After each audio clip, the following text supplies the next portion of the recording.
할렐루야. 사랑하는 성도 여러분, 오늘은 11월 16일 목요일 아침입니다. 오늘 하루도 아침 묵상을 통하여 하나님과 함께 하시는 하루가 되시기를 소망합니다.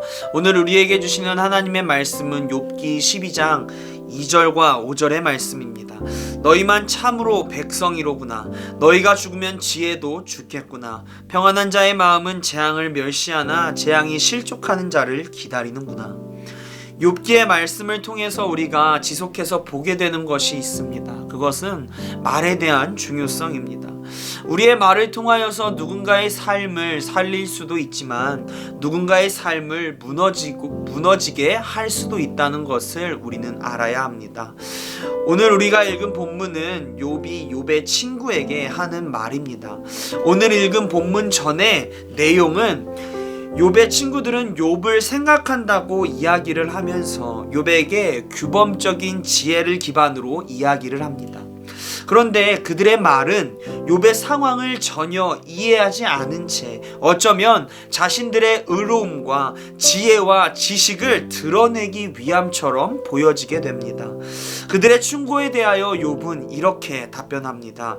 너희들만 하나님의 백성이구나. 너희들만 의로운 사람이구나. 너희들만 하나님의 지혜가 있구나. 너희가 죽으면 지혜도 죽겠구나 하는 그의 답변 속에 그들의 태도를 비판하는 욥의 모습을 보게 됩니다. 그들의 목적은 욥을 위문하고 위로하려고 하는 것이었습니다. 하지만 욥의 상황과 환경을 생각하지 않았습니다. 그리고 그들은 규범적이고 옳은 말이며 정답이라고 확신하는 말들을 했습니다. 설령 그것이 옳고 바른 말이라고 할지라도 오히려 욥을 위로가 아닌 분노하게 만드는 모습을 우리는 본문을 통해 보게 됩니다. 또한 5절의 말씀을 다시금 해석해보면 이러한 의미를 가지고 있습니다. 인생을 편안하게 산 자네들의 지혜는 완전히 부서진 사람에게 모욕을 주며 더 걸어갈 수 없는 자에게 폭력을 행하는 것이라네. 5절의 말씀은 욥이 친구들의 이야기를 듣고 난 후에 마음과 감정의 상태를 너무도 잘 표현해주고 있습니다. 친구들은 위문과 위로를 욥에게 아무런 도움이 되지 않았습니다. 오히려 힘들고 지쳐서 쓰러져 가고 있는 욥을 더욱 무너지고 쓰러지게 할 뿐이었습니다. 쉽게 표현하면 더 이상 갈 곳이 없이 낭떠러지 앞에 서 있는 욥을 친구들은 밀어버린 것과 같은 행동을 한 것입니다. 이처럼 친구들은 욥을 위로하고자 하였으나 욥의 상황과 환경을 그보다 자신들의 생각하는 규범 그리고 해결책을 제시한 그들의 말과 행동을 통해서 욥은 오히려 더 큰 상처와 아픔을 경험하게 됨을 우리는 말씀을 통해 보게 됩니다.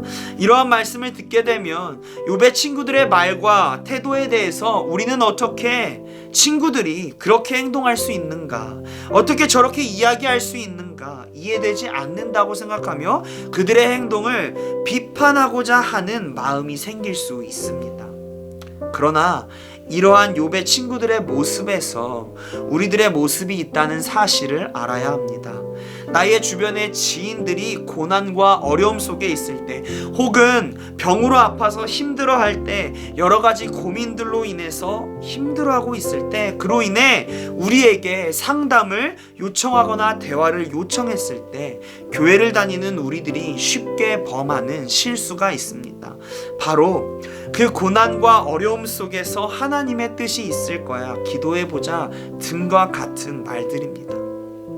이러한 말들은 너무도 당연한 말이고 정답인 말들입니다. 맞죠? 그리스도인이라면 모든 상황 속에서 하나님의 뜻을 발견해야 합니다. 기도해야 합니다. 이것이 진리이며 정답입니다. 그러나 이러한 말들이 고통과 고난 속에서 당장 힘들어하고 있는 그들을 위로하는 말은 되지 않을 것입니다. 정답이고 진리이지만 이것이 오히려 그들을 시험에 들게 하며 그들을 더욱 고통 속으로 몰고 가는 말이 될 수 있습니다. 이러한 모습이 욥의 친구들의 모습과 같은 모습입니다. 우리에게 진리이고 정답이지만 때로는 그 한마디의 말보다 그들의 옆에서 함께 울어주고 고통을 함께 나누는 것이 가장 필요한 행동이며 말이라는 생각을 하게 됩니다. 상대방의 상황을 배려하지 않고 고려하지 않고 하는 우리들의 행동은 오히려 폭력이 될 수 있음을 기억하시기 바랍니다. 우리의 모든 말과 행동 전에 우리가 해야 하는 것은 그들의 상황을 먼저 바라보는 것입니다. 그들의 환경을 먼저 생각하는 것입니다. 그러기 위해서 우리에게 필요한 것이 있는데 그것이 바로 사랑입니다.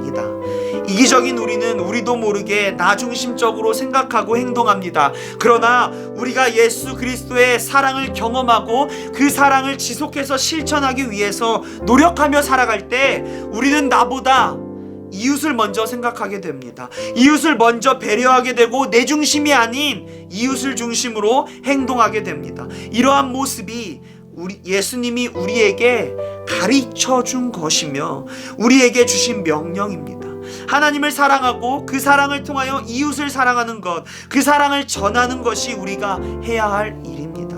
사랑하는 성도 여러분, 우리들의 100마디의 말보다 그들의 상황 속에서 함께하는 것, 나의 이웃의 아픔과 고통에 동행하는 것이 그들을 가장 잘 위로하는 방법이며 사랑을 드러내는 방법입니다.